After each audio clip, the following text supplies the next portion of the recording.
आज का टॉपिक है शिक्षण के नवीन विधाएं। ये भी शिक्षा अधिगम के सिद्धांत पेपर में ही आता है, डीएलएड फर्स्ट सेमेस्टर के।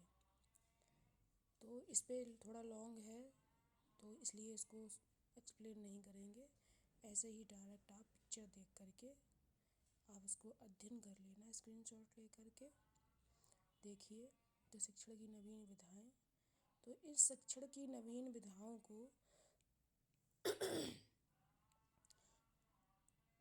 कितने भागों में डिवाइड किया गया? बाल केंद्रित शिक्षण, क्रिया आधारित या फिर गतिविधि आधारित शिक्षण, रुचिपूर्ण आनंदमयी शिक्षण, सहभागी शिक्षण, दक्षता आधारित शिक्षण, उपचारात्मक शिक्षण, बहुकक्षा शिक्षण एवं बहुस्तरीय शिक्षण। तो इस तरह से दिया गया है। नेक्स्ट पेज ये है। दूसरी हेडिंग है क्रिया आधारित और गतिविधि आधारित। नेक्स्ट पेज है ये, दिख रहा होगा आपको साफ साफ।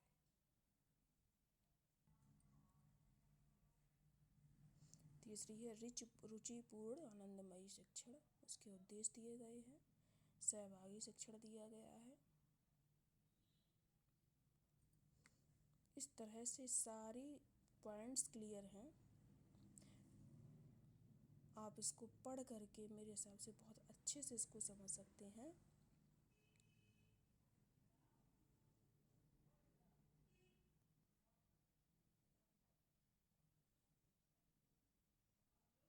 उद्देश्य उपचारात्मक शिक्षण,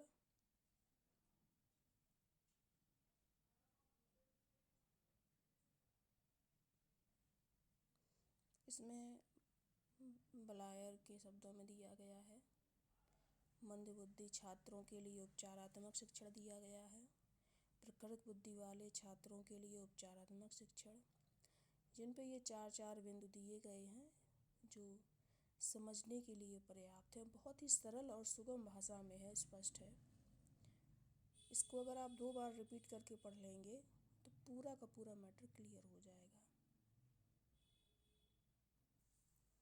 और ये लास्ट बिंदु है, इसमें देख सकते हैं multi classes teaching and multi level teaching. इसमें एक अध्यापक द्वारा बहुत सी कक्षाओं को एक साथ पढ़ना, बहुकक्षा शिक्षण को उचित रूप से चलाने के लिए हमें आवश्यक तथ्यों को ध्यान में रखना चाहिए। और इसमें पाठ्य पुस्तकों, समय विभाजन चक्र, मॉनिटर, बैठक व्यवस्था, विषयवार समूह तथा बहुस्तरीय शिक्षण व्यवस्था पर विचार करना।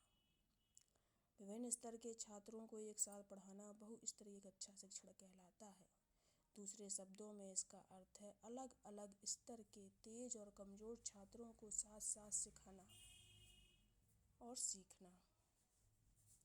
तो इस तरह से एक कक्षा में विभिन्न मानसिक योग्यता वाले छात्र एवं छात्राएं अध्ययन करते हैं तो बहुश्रेणी शिक्षक की आवश्यकता अनुभव की जाती है। इसके अंतर्गत उपलब्ध संसाधनों का सर्वोत्तम रूप से प्रयोग किया जाता है। तो ये बहुत ही साफ़ सुथरी लिखने में आपको मैटर उपलब्ध कराया है। ये टॉपिक आपके डीएलएड फर्स्ट सेमेस्टर में आता है, तो आप इसको 2 से 3 बार पढ़ लीजिए और आपका ये लॉन्ग क्वेश्चन तैयार हो जाएगा। अगर शॉर्ट में पूछा जाएगा तो एक एक बिंदु छोटे छोटे जो 7 पॉइंट दिए हैं, इन बिंदुओं में से एक एक करके शॉर्ट में पूछ लिया जाएगा। तो इस तरह से आपके इस टॉपिक से आपके लॉन्ग भी तैयार हो जाएंगे और शॉर्ट भी तैयार हो जाएंगे, जो कि मेरे हिसाब से ये जो टॉपिक है शिक्षण की नवीन विधाएं या उपागम, तो इसको पढ़ने के बाद आपका ये टॉपिक क्लियर हो जाएगा। धन्यवाद। अगर आपको मैटर पसंद आता है तो लाइक कीजिए, कमेंट कीजिए और हमारे चैनल को सब्सक्राइब ज़रूर कर लीजिएगा। अगर नहीं समझ अच्छा लगता है तो भी आप कमेंट करके बता सकते हैं। धन्यवाद।